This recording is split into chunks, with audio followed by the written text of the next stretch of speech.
Mi vecino sabía que yo era la siguiente. Mientras disfrutaba de mi café matutino, la policía llamó para informar que mi cuerpo había sido encontrado en la escena de un ataque terrorista. Yo aún no sabía que este era el secreto que mi padre había guardado durante casi 2 décadas. Era aún oscuro cuando los golpes en mi puerta principal me arrancaron del sueño. Miré el reloj, 5:17 de la madrugada. Nadie llama a esa hora a menos que algo sea genuinamente aterrador, y mi corazón inmediatamente comenzó a latir en mi pecho como un pájaro atrapado. Me puse una sudadera vieja y fui a la puerta, sintiendo el frío del suelo pegajoso bajo mis talones. Afuera estaba mi vecino, Ramiro Soto. Se había mudado hacía 2 años, y en todo ese tiempo, apenas habíamos intercambiado 2 frases educadas sobre el clima o sobre quién debía podar el césped. Ramiro siempre era callado, cortés y reservado, por lo que verlo ahora, pálido y con una respiración entrecortada y desigual, fue profundamente inquietante. Parecía que acababa de correr un maratón, escapando de alguien. «No vayas a trabajar hoy», dijo en un susurro bajo casi inaudible, que sin embargo, sonó como un disparo en el silencio matutino. Habló con tanta urgencia, con tanta insistencia, que instintivamente di un paso atrás. «Quédate en casa, solo confía en mí». Lo miré fijamente tratando de ordenar mis pensamientos. «¿De qué estás hablando, Ramiro? ¿Pasó algo?» Él negó con la cabeza, pero sus ojos destellaron con una advertencia tan aguda y descarada que sentí un escalofrío. «No puedo explicarlo ahora. Solo prométeme que no saldrás de casa hoy». «Por ninguna razón». Toda la escena se sentía completamente irreal, el aire frío de la mañana, los primeros y apenas visibles matices rosados del amanecer en el horizonte y este hombre generalmente impasible, parado frente a mí luciendo como si estuviera a punto de desmoronarse por el estrés interno. Respiré despacio. «Ramiro, me estás asustando porque no debería ir a trabajar». Él dudó y luego su voz bajó aún más, casi indistinguible. «Lo entenderás al mediodía». Antes de que pudiera hacer otra pregunta dio un paso atrás, miró rápidamente a su alrededor como buscando observadores, y tan rápido como llegó, regresó a su casa. Nunca miró hacia atrás. Me quedé allí en el umbral en completo silencio, con la mano aún agarrando el pomo de la puerta, mis pensamientos acelerados. La parte racional de mí gritaba que esto era algún tipo de paranoia, que quizás Ramiro estaba sufriendo un colapso o tenía la dirección equivocada, que simplemente estaba exagerando. Pero había otra parte de mí, la que siempre había confiado en su instinto, y ésta insistía, «No ignores esto». Y había una razón muy fuerte para ese sentimiento, una que no podía simplemente ignorar. Hace 3 meses perdí a mi padre, Ignacio Vidal. Su muerte fue repentina. Oficialmente se debió a un derrame cerebral, pero en los últimos días antes de que sucediera, él intentaba hablarme de algo muy importante, algo que necesitaba mostrarme. Cuando lo presioné, todo lo que pudo decir fue, «Es sobre nuestra familia, Elena. Es hora de que lo sepas». Y entonces, antes de que pudiéramos tener esa conversación, él se había ido. Se fue llevándose su secreto con él. Desde entonces habían estado sucediendo cosas extrañas a mi alrededor. Un coche con cristales tintados aparcado cerca de mi entrada durante horas, llamadas telefónicas de números bloqueados, yo contestaba, pero el otro extremo siempre estaba en silencio. Mi hermana menor, Sofía, que vive en la República Federal Alemana, llamó para preguntar si había notado a alguien nuevo en nuestra zona. Nadie decía nada directamente, pero podía sentirlo, algo se estaba moviendo en mi vida. Algo tranquilo, intencional y, lo más importante, no aleatorio. Mi nombre es Elena Vidal, tengo 36 años, y soy analista financiera en la gran firma de inversiones Martínez y Robles. Soy del tipo de persona que nunca falta un día de trabajo a menos que tenga fiebre. Mi vida era tranquila, estructurada y predecible. Hasta esta mañana. En ese momento tomé una decisión. No por miedo, sino por un cálculo frío y simple. Si Ramiro se equivocaba, simplemente me tomaría el día libre por motivos personales. Si tenía razón, quizás estaba salvando mi vida sin siquiera saberlo. Le envié un mensaje de texto a mi gerente informándole que no podía ir por una emergencia personal imprevista. Y esperé. Las horas se arrastraron increíblemente lentas. Cada sonido en la casa parecía más fuerte de lo habitual, el tic-tac del reloj de la cocina, el zumbido del refrigerador, incluso el viento arañando la ventana sonaba como alguien tratando de atravesar las paredes para decirme algo. A las 11:30 de la mañana, comencé a sentirme completamente ridícula. No había pasado nada. Ramiro no había regresado. Quizás había reaccionado exageradamente después de todo. Y entonces sonó el teléfono. Número desconocido. Contesté esperando quizás a mi gerente u otra llamada de spam. En cambio, escuché una voz masculina, tranquila y autoritaria, decir: «Señorita, soy el oficial Delgado del Departamento de Policía del Condado. ¿Está al tanto de un incidente crítico ocurrido en su lugar de trabajo esta mañana?» Se me cortó la respiración. ¿Qué incidente? El oficial exhaló y su tono cambió, una pesadez entró en él. Hubo un ataque violento en su edificio. Varios empleados resultaron heridos. Tenemos motivos para creer que usted estuvo presente allí hoy. Todo mi cuerpo se puso helado. Eso es imposible. Yo no estaba allí. Hubo una pausa de un segundo y luego el oficial continuó: tenemos imágenes de su vehículo llegando a las 8:08 de la mañana.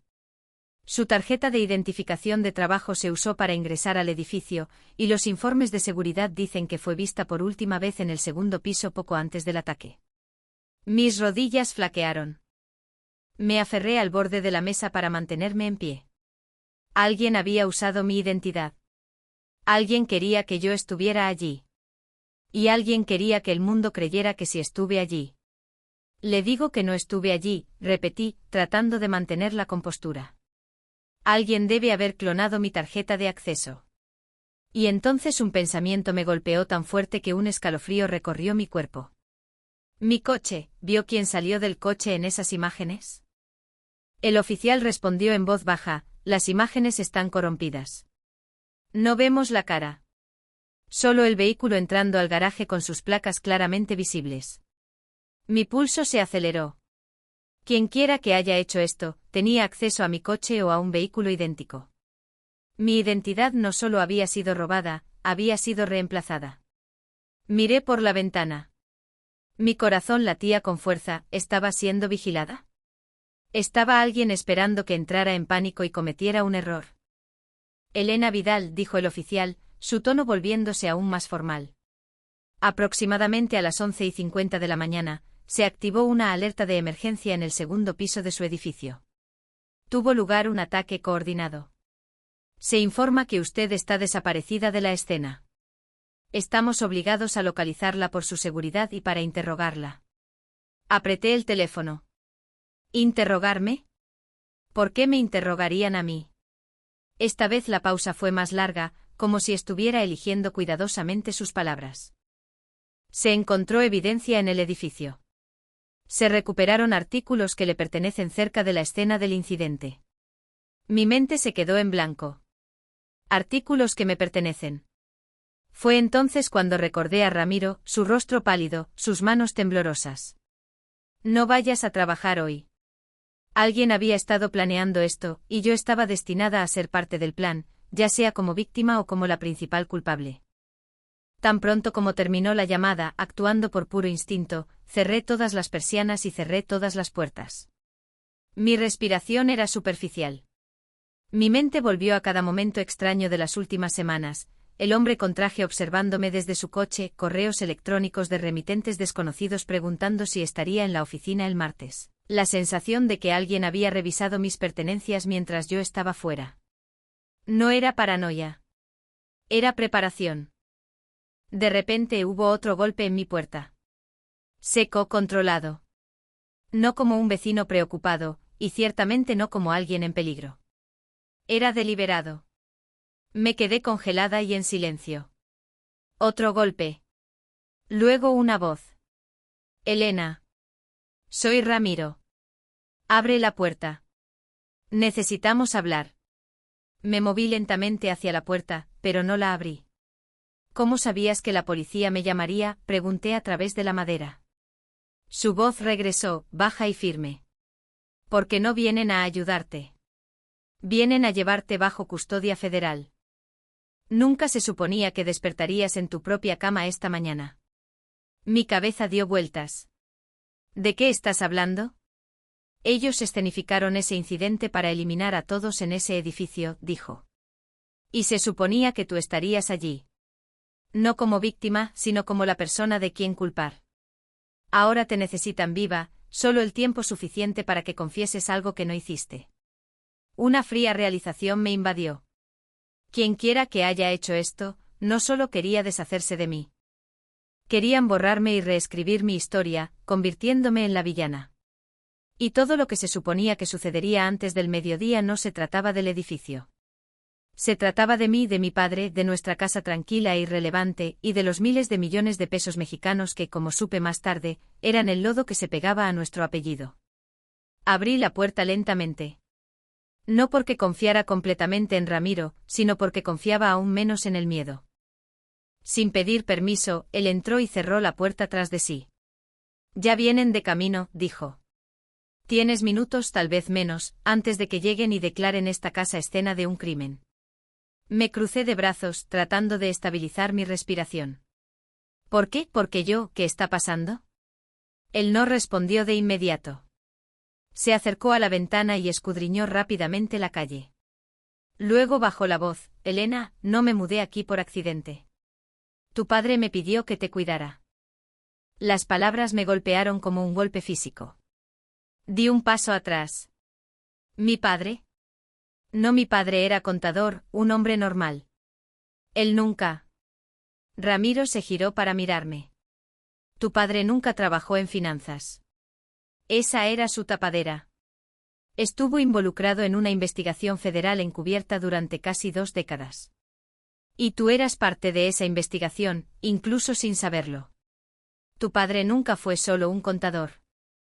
Era el testigo clave en el caso de fraude financiero más grande del país, y la compañía Martínez y Robles no es un fondo de inversión, sino una operación de lavado de dinero para personas muy poderosas. Me quedé mirando a Ramiro, tratando de procesar el hecho de que toda mi vida, mi tranquilo trabajo de oficina, mi casa heredada, era una mentira escenificada y construida sobre la guerra secreta de mi padre. El miedo no me había abandonado, simplemente había cambiado su foco de los atacantes desconocidos a la verdad conocida. Una investigación encubierta, mi padre, susurré, el sonido apenas un soplo en el aire repentinamente denso de mi salón. La luz del sol que intentaba penetrar a través de las persianas parecía débil, como si estuviera librando una batalla perdida contra las sombras que Ramiro había traído consigo. Miré la mesa de la cocina, donde había planeado tomar mi sensato desayuno, y ahora se sentía como el escenario de un drama en el que nunca fui elegida para actuar. Él era meticuloso con las rutinas. Llevaba hojas de cálculo. Odiaba las sorpresas. No investigaba nada fuera de los códigos fiscales. Ramiro dio un paso hacia el centro de la habitación, sus movimientos precisos, a diferencia de la energía frenética que mostró a las 5 de la madrugada. Estaba escaneando el cuarto, no buscando amenazas, sino evaluando el ambiente como un soldado analizando terreno capturado. Eso es lo que lo hizo efectivo, Elena. La previsibilidad es el mejor camuflaje. Lo vigilaban, sí, porque era callado, pero nunca sospecharon lo que estaba buscando.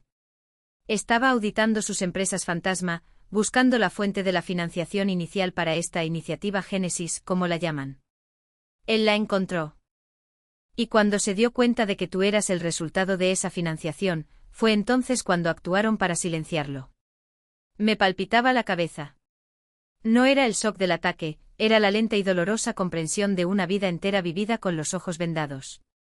La iniciativa Génesis. La tableta que me mostraste, los marcadores sanguíneos, las propiedades regenerativas, soy un conejillo de Indias, Ramiro, ¿es eso de lo que mi padre intentaba salvarme? Sentí una ira fría y repentina ascender, más caliente que el café que no llegué a beber. Todos esos años de que me dijeran que tuviera cuidado, que me mantuviera alejada de los problemas, no era preocupación paternal, era seguridad operativa. No eres un conejillo de Indias, Elena. Eres el primer éxito natural, corrigió Ramiro, su voz carente de sentimentalismo, lo que de alguna manera hacía sus palabras más creíbles. El diario de tu padre al que debes llegar explica la diferencia. Ellos estaban tratando de diseñar estos rasgos a través de complejos tratamientos retrovirales. Tu padre encontró registros que demuestran que fuiste concebida en circunstancias completamente naturales, sin embargo manifestaste el perfil genómico exacto que ellos intentaban sintetizar artificialmente. Tú, Elena, eres la falla andante y respirante en su lógica. Eso te hace increíblemente valiosa e infinitamente peligrosa para ellos. Caminé hacia la ventana, apartando una pequeña rendija de la persiana solo lo suficiente para ver la calle. Ahora estaba inquietantemente silenciosa. No había coches de policía, ni sedanes negros, todavía no. Quizás Ramiro había tenido razón, quizás las sirenas eran solo una distracción para el acto principal que estaba destinado a mi oficina. Si me querían muerta, ¿por qué escenificar un ataque en el trabajo y luego enviar a la policía a mi casa? ¿Por qué no simplemente atraparme en la oficina, o aquí esta mañana? Ramiro se apoyó en el marco de la puerta, su postura repentinamente relajada, pero sus ojos nunca se apartaron de los míos. Necesitaban una narrativa limpia. Si simplemente desapareces, la investigación se centra en ti, ¿por qué huyó Elena Vidal? Ellos controlan la narrativa. Si te matan en el trabajo, es una tragedia corporativa. Si aparecen aquí ahora, están rescatando a una testigo potencialmente traumatizada que se dio a la fuga después de un evento traumático. Te quieren viva solo el tiempo suficiente para que encuentres la caja fuerte y luego, bajo coacción o los métodos que utilicen, te obliguen a firmar tus códigos de acceso o a confesar algún espionaje corporativo fabricado. Eso les da cobertura legítima para incautar cada archivo que tu padre almacenó. La idea de firmar cualquier cosa, de ceder cualquier terreno, me encogió el estómago. Ya no se trataba del dinero, se trataba de la memoria de mi padre, lo último que intentó proteger. La tarjeta llave que me diste, la del emblema rojo, ¿eso abre la caja fuerte donde están los archivos? Sí. Es una llave física ligada a su firma biológica única, la cual, afortunadamente para ti, compartes en cierta medida. La caja fuerte contiene todo, la evidencia, los nombres de los senadores, los generales, los ejecutivos corporativos que financiaron la iniciativa. Tu padre estaba a un paso de desmantelarlo todo cuando lo alcanzaron. Esa caja fuerte es la única palanca que te queda. Metí la mano en el bolsillo, tocando el metal frío de la tarjeta llave a través de la tela de mis pantalones vaqueros. Se sentía pesada, desproporcionada a su tamaño. ¿Y tú, Ramiro, por qué haces esto? Se suponía que eras el vecino tranquilo que arreglaba sus setos. ¿Por qué arriesgar tu vida por el legado de mi padre? Él hizo una pausa, mirando hacia otro lado por primera vez, hacia el patio trasero. Su rostro, generalmente tan ilegible, mostró un destello de algo complejo, no bondad, no heroísmo, sino una profunda y arraigada obligación. Tu padre y yo, servimos juntos, hace mucho tiempo, en un destacamento del que no sabrías nada. Le debía una deuda que no podía ser pagada con dinero o silencio. Cuando me contactó hace 6 meses, justo antes de enfermar, me dijo que me reubicara. Me dijo, vigila a mi Elena. Si vienen por ella, tú los detienes, incluso si eso significa empezar una guerra. Yo no sabía el alcance entonces, solo que mi deuda estaba a punto de vencer. No me mudé al lado para podar setos, Elena. Me mudé para ser tu escudo. La confesión quedó flotando en el aire, densa con una historia militar tácita y promesas rotas. Mi padre no solo había sido un informante, había estado involucrado en algo que requería seguridad armada de un vecino en el que claramente confiaba más de lo que daba a entender. De repente comprendí por qué los extraños incidentes comenzaron después de su muerte. Las personas a las que temían recién ahora se estaban dando cuenta de que su objetivo clave, yo, todavía estaba viva y accesible. Entonces la policía viene a llevarme como sospechosa, y la gente detrás del ataque viene a recuperar su activo, resumí, sintiéndome extrañamente desapegada, como si mi cuerpo finalmente se estuviera poniendo al día con el trauma. ¿Cuál es el siguiente movimiento? No podemos quedarnos aquí. Esta es mi casa, saben dónde vivo, en la calle de los Alcores. Nos vamos ahora. En el momento en que me abriste la puerta, te convertiste en una fugitiva. Nos dirigimos a una ubicación segura fuera del sitio que preparé. Es un patrón de espera temporal antes de que lleguemos a la caja fuerte. Lo más crítico ahora es que dejes de pensar como Elena Vidal, analista financiera, y comiences a pensar como sujeto 7B activo genómico, enfatizó Ramiro, caminando decididamente hacia la puerta trasera que conduce a su propio garaje. el cual estaba conectado al mío por un estrecho pasillo de servicio. Están buscando a una persona desaparecida que se saltó la fianza por un cargo de terrorismo. Necesitamos movernos más rápido que su papeleo.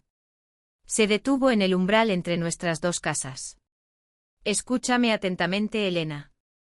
Cuando lleguemos a la caja fuerte, no debes dejar que te convenzan de cooperar. Te ofrecerán seguridad, tranquilidad, la capacidad de volver a tu vida anterior. Esa vida está muerta. Se quemó a las 8:08 de la mañana cuando tu coche entró en ese aparcamiento sin ti, ¿entiendes? La cooperación es solo una muerte más lenta. Debes activar el protocolo revelación. Expondrá todo y desmantelará toda su operación. También te convertirá en su objetivo global número 1, pero es la única forma de honrar a tu padre. Asentí lentamente, una fría determinación instalándose. La ira y el miedo se habían solidificado en algo duro y funcional. Ya no era Elena, que se preocupaba por los informes trimestrales. Yo era el secreto genético andante, la clave de la verdad final de mi padre. No quería mi antigua vida de vuelta, esa vida fue construida sobre una mentira que casi me mata. Entiendo, Ramiro. Voy a elegir el fuego. Él asintió secamente, satisfecho con mi cumplimiento de su plan, por ahora. Bien. Necesito que tomes una sola cosa de tu estudio, algo pequeño, algo que pruebe tu identidad más allá de la evidencia falsa que plantaron. Una foto de la infancia, una pieza de joyería específica. Algo que te arraigue a ti aquí, no la evidencia plantada que tienen esperando a la policía.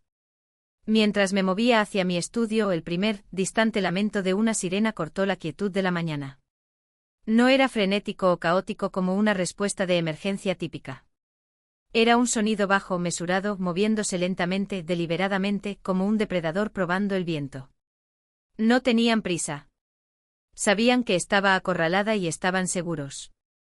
Aún no habían enviado a la policía, primero estaban enviando al equipo de limpieza.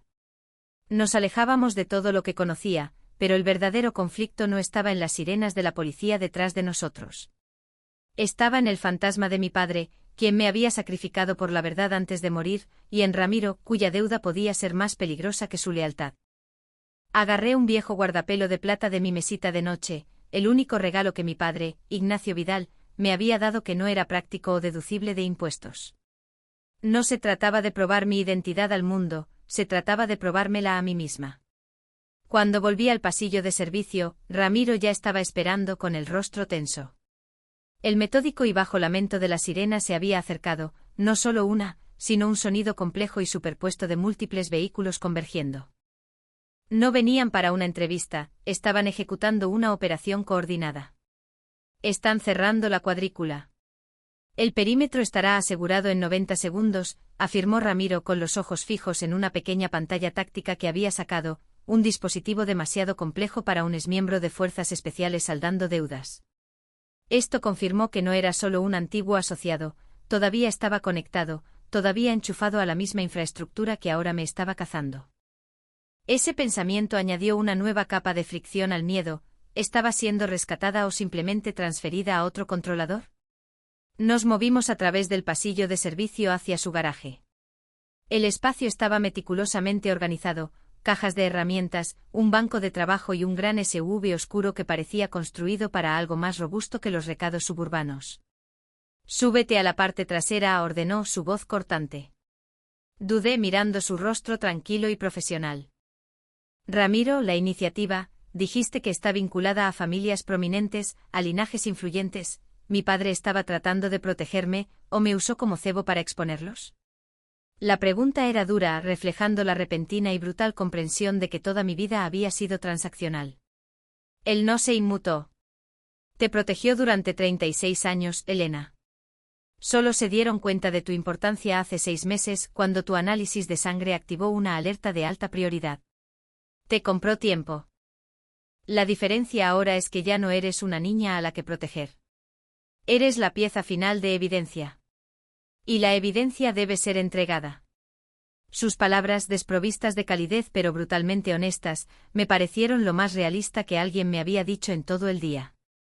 Subí al asiento trasero, la puerta se cerró con un sonido pesado y definitivo. Ramiro ya estaba encendiendo el motor, su mano moviéndose sobre la consola. La pantalla de navegación del SUV parpadeó rápidamente, mostrando una ruta preestablecida que evitaba todas las arterias principales. Retrocedió lenta y metódicamente, sin pánico, simplemente eficiente. Llegamos al final de su entrada justo cuando el primer vehículo negro sin identificar giraba en la esquina hacia la calle de los Alcores. No era un coche de policía, era un Ford Expedition blindado y negro. Un hombre corpulento con un traje oscuro ya estaba saliendo, sus ojos fijos al instante en el SUV de Ramiro. Me habían atrapado. Agárrate, murmuró Ramiro y el SUV avanzó, los neumáticos arrojando grava sobre el césped bien cuidado. Aceleramos justo cuando el hombre se llevaba una radio a la boca, claramente dando coordenadas de persecución. Mientras conducíamos, la tensión dentro del SUV se volvió casi sofocante. El aire estaba espeso con verdades tácitas y el rugido del motor.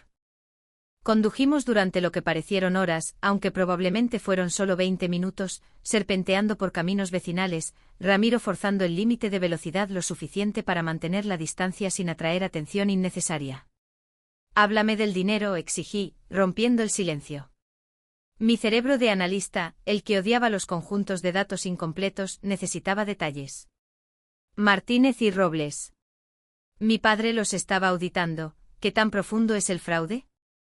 Ramiro miró por el espejo retrovisor, revisando tanto la carretera como mi reflejo. No es solo fraude, Elena. Es una economía. La iniciativa Génesis es la tapadera para una operación masiva de mercado negro multinacional. No solo quieren el activo genómico, quieren la investigación, las patentes, la promesa de una nueva clase de supersoldados que planean vender al mejor postor. Martínez y Robles es la fachada para lavar el dinero de los laboratorios de pruebas ilegales y los sitios de reclutamiento. Tu padre encontró los registros de transferencia de casi 200.000 millones de pesos mexicanos, no en un año, sino solo en los últimos 5 meses. Por eso el ataque fue en la firma de inversión. Querían destruir las copias impresas y borrar el rastro digital. 200.000 millones de pesos mexicanos. El número era abstracto, pero la magnitud de la corrupción hizo que mi corazón latiera con fuerza. Mi padre había estado jugando al ajedrez contra un imperio, y estaba perdiendo hasta que logró mover a su reina, yo al escaque decisivo final. Mi hermana, Sofía, ¿ella sabe algo? El agarre de Ramiro se tensó en el volante. Sofía está a salvo por ahora. Está demasiado alejada de la operación central. Era simplemente una preocupación de seguridad secundaria, alguien que podrían usar como palanca si alguna vez sospechabas. Actualmente está bajo otro tipo de vigilancia, una sutil, pero tengo un mecanismo de seguridad en marcha. Si algo me sucede, ella recibe un mensaje codificado que le indica que desaparezca de inmediato. Una ola fría me invadió. Incluso mi hermana era solo un peón en este horrible juego. El sacrificio de mi padre no se limitó a su propia vida, consumió la paz de cada persona que amaba. Llegamos a la autopista principal, y Ramiro tomó una salida brusca hacia una zona semi-industrial. Estacionó el SUV en un callejón largo y oscuro de almacenes. Apagó el motor y el repentino silencio se sintió ensordecedor. Tenemos que esperar aquí durante 40 minutos. Mi punto de extracción está siendo preparado, me informó, mirando alrededor del callejón con intenso escrutinio. Necesito hacer 2 llamadas. No te muevas. No abras las puertas. Si alguien se acerca, presiona el botón rojo debajo del freno de emergencia. Activa un PEM de corto alcance. Desactivará el coche, pero también freirá cualquier vigilancia electrónica cercana. Tomó un teléfono satelital y caminó hasta el otro extremo del callejón. Lo observé. Era un completo desconocido que sabía los secretos más íntimos y mortales de mi vida. Era mi protector, pero también era un reloj marcando el tiempo, la cuenta regresiva hasta el momento en que tendría que elegir entre la supervivencia y el último deseo de mi padre. Me di cuenta de que no sabía su verdadero nombre, sus antecedentes, ni siquiera lo que planeaba hacer después de que yo activara el protocolo revelación. ¿Me entregaría a alguna autoridad externa? ¿Estaba realmente trabajando por una deuda, o para alguien más por completo? Este era el núcleo del conflicto, confiar en la única persona que podía salvarme, sabiendo que estaba inextricablemente vinculado a la máquina que ya había matado a mi padre. Mientras hablaba por teléfono, su voz era un murmullo bajo y constante. Ocurrió un cambio sutil en el callejón. Una furgoneta de servicio blanca, del tipo marcada con un logotipo genérico de telecomunicaciones, giró en el otro extremo del callejón. No parecía amenazante, pero se movía demasiado lento. Sus ventanas estaban tintadas, a pesar de ser un vehículo de servicio. Se detuvo. Nadie salió. Simplemente estaba allí sentada, observando en silencio. Mi corazón comenzó a martillear de nuevo. Ramiro todavía estaba hablando por teléfono, de espaldas a la amenaza. Él no la había visto. La furgoneta era un conflicto duro e inmediato. Bajé la mano, mis dedos buscando el botón rojo del pen bajo el tablero. ¿Debo confiar en mi instinto o confiar en el timing calculado de Ramiro? Si presiono el botón ahora, podría salvarnos a ambos, pero arruinaría su plan de extracción. Si espero, la furgoneta podría ser la primera ola de las personas que mataron a mi padre. Contuve un jadeo, mis ojos fijos en la furgoneta blanca. Una decisión de una fracción de segundo. La ventana delantera de la furgoneta se bajó lentamente 1 pulgada, justo lo suficiente para que yo viera el reflejo de las gafas de sol del conductor, un reflejo frío e indiferente que parecía estar mirándome directamente.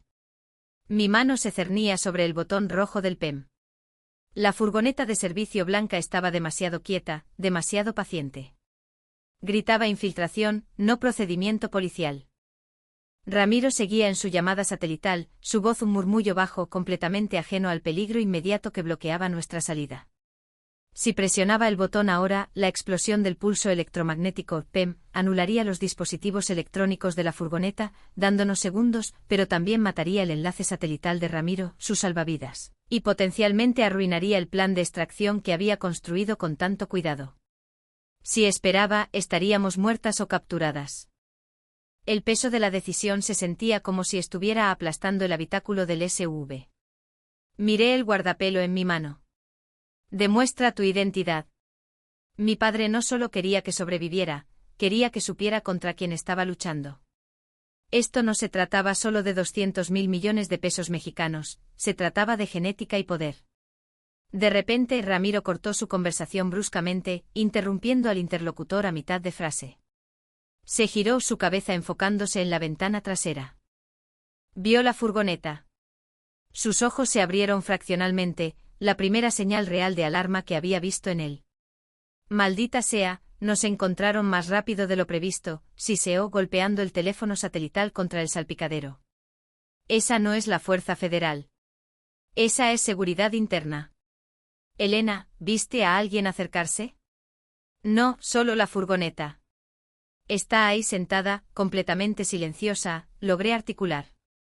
Antes de que Ramiro pudiera procesar esa información o alcanzar el encendido, la puerta lateral de la furgoneta blanca se deslizó con una velocidad antinatural. 2 figuras también con equipo táctico oscuro similar al primer tipo en mi calle, pero esta vez eran 2, salieron, sin apresurarse, sino avanzando con sombrío propósito.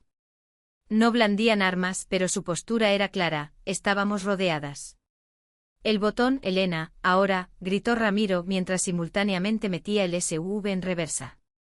Mis dedos se cerraron sobre el plástico duro y frío del botón rojo. Un golpe sordo resonó bajo el salpicadero, seguido de un chillido agudo que duró solo un segundo antes de extinguirse por completo. Las luces del salpicadero parpadearon violentamente, luego se estabilizaron, pero el teléfono satelital en el salpicadero estaba muerto, su pantalla negra. El efecto en la furgoneta blanca fue inmediato. Sus faros, que habían estado apuntándonos directamente, se apagaron. Las 2 figuras se detuvieron, momentáneamente confundidas por el pulso electrónico localizado. Le dio a Ramiro el margen que necesitaba. Pisó el acelerador, los neumáticos chillaron en señal de protesta mientras salíamos disparados hacia atrás del callejón. Ejecutó un violento giro de 3 puntos en el estrecho espacio, evitando por poco chocar contra un contenedor de basura, y estábamos de vuelta en la carretera principal, acelerando en dirección opuesta a las sirenas policiales iniciales. Buen instinto, jadeó Ramiro con los nudillos blancos sobre el volante. Eso mató sus comunicaciones locales y rastreadores GPS, con suerte. Pero saben que estamos en movimiento y que nos dirigimos hacia la ubicación de la caja fuerte. Ramiro, espera, dije, mi voz recuperando algo de su fuerza analítica. Si eran seguridad interna, ¿por qué no nos atacaron? ¿Por qué la aproximación lenta? ¿Por qué el efecto PEM?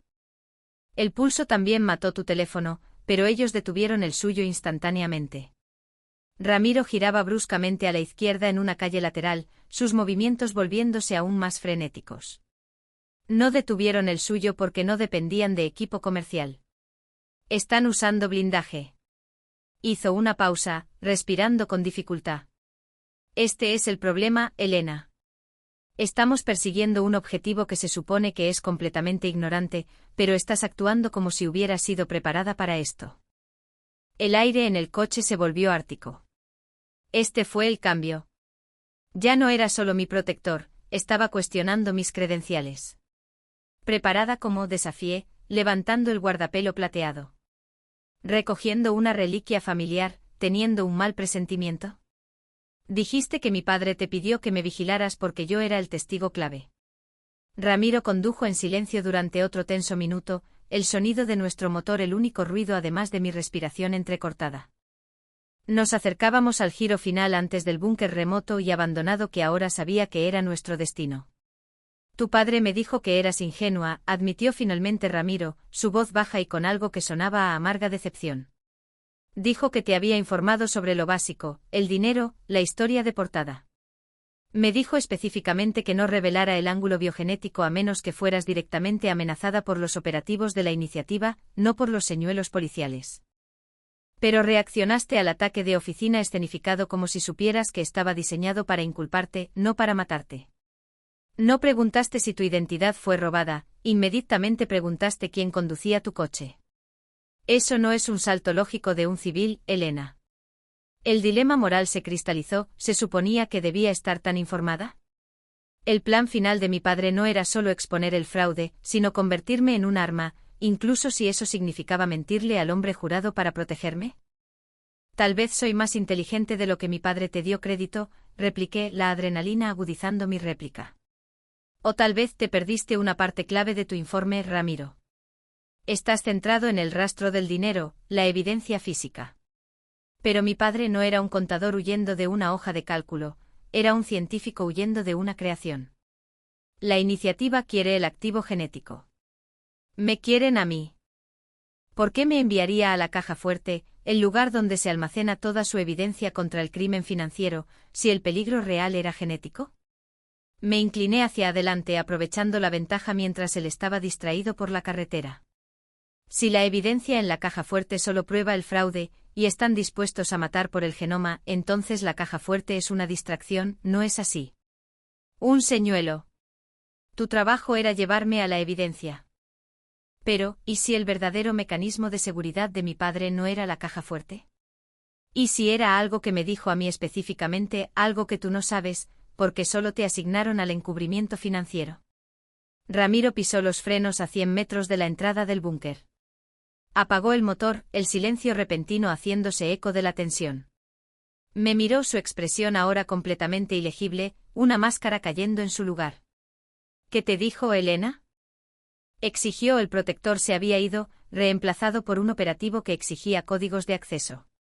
La nota decía que confiara en mí. Pero estás cuestionando los parámetros de la misión, ¿que tomaste realmente de tu casa además de ese guardapelo? Levanté el guardapelo, abriéndolo para mostrarle el espacio vacío donde debería haber habido una foto. Nada más. Solo esto. Hice una pausa, dejando que el peso del momento se asentara.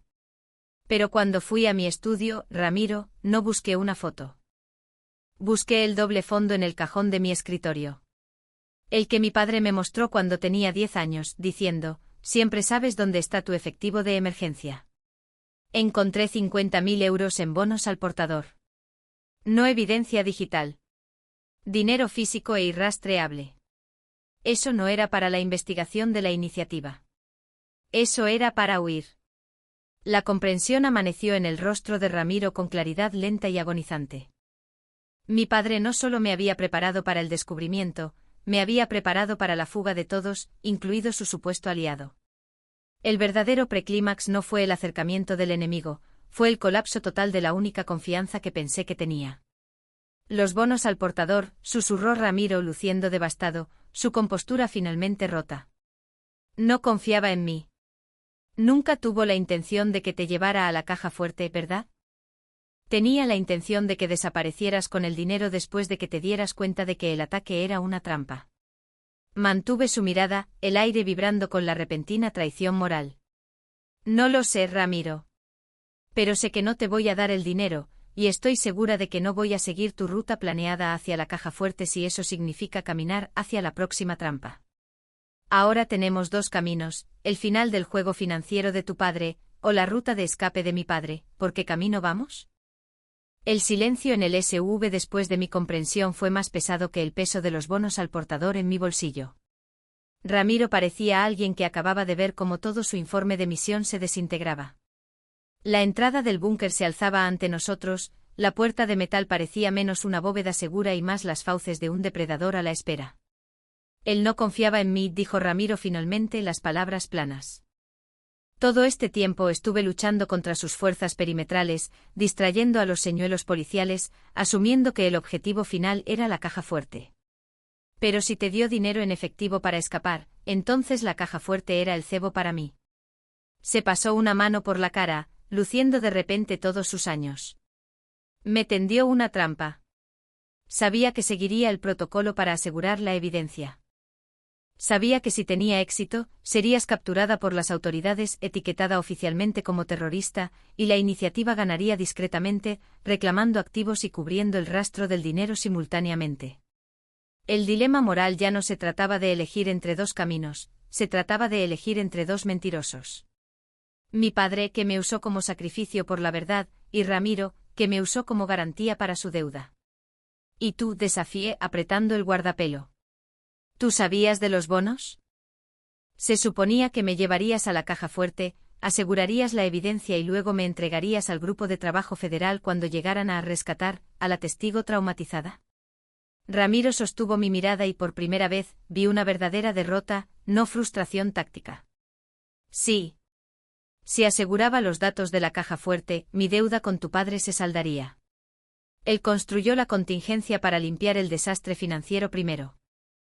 Se suponía que yo sería el equipo de limpieza después del shock inicial.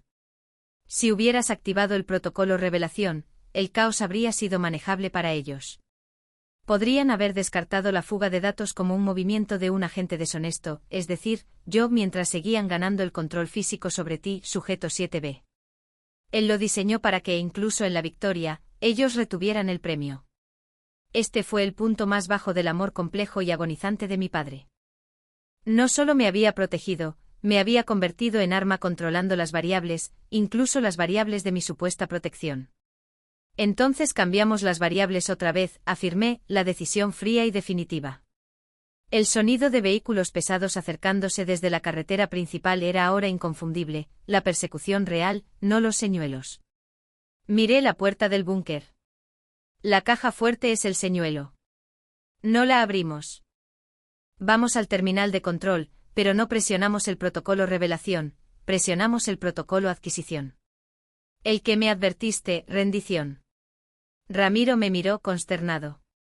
Elena, no, eso les da todo. Les da exactamente lo que esperan que haga después de que me dé cuenta de que me traicionaste, repliqué, mi voz adquiriendo una claridad aterradora. Mi padre estableció el protocolo revelación como el gran sacrificio heroico. Pero también estableció el efectivo para escapar. Sabía que ambas opciones conducen a la muerte o a la captura permanente. Lo único para lo que no han planeado es la rendición estratégica ante el movimiento esperado del enemigo. Entro allí, activo la señal de cumplimiento y vuelvo a ser su activo. Pero lo hago en mis términos. Creen que han ganado el control. Ahí es cuando comienza la verdadera lucha. Abrí la puerta del SUV. Me debes una deuda con mi padre. Págame ahora, Ramiro. Necesito que crees la diversión más grande y ruidosa posible en el segundo en que yo entré en ese búnker, un evento tan catastrófico que fuerce toda su atención lejos de mí. El tiempo suficiente para que active la señal de cumplimiento e inmediatamente desaparezca usando los recursos que realmente tengo. Desaparecer con 50.000 euros en bonos no detendrá una operación global, protestó débilmente. No los detendrá, pero me comprará meses de tiempo de viaje irrastreable mientras ellos desperdician recursos tratando de restablecer el control sobre su activo recuperado. Desaparezco en el ruido que tú creas. Me vuelvo oscura. Tienes que convertirte en la amenaza masiva que creen que soy, el agente deshonesto que se volvió deshonesto con la evidencia, dije, señalando el teléfono satelital muerto. Cazarán al hombre con el enlace de comunicaciones roto y la prueba del fraude de 200.000 millones de pesos mexicanos, ese eres tú ahora. Te conviertes en la amenaza inmediata, y yo me convierto en el premio inmediato que deben contener. Salí al aire frío y metálico. Los motores que se acercaban estaban lo suficientemente cerca ahora como para escuchar el crujido de los neumáticos en la grava. Miré a Ramiro, el hombre que se suponía que era mi salvador, ahora mi chivo expiatorio involuntario. Dile a mi hermana que la amo. Y gracias, Ramiro, por no ser tan predecible como mi padre pensó.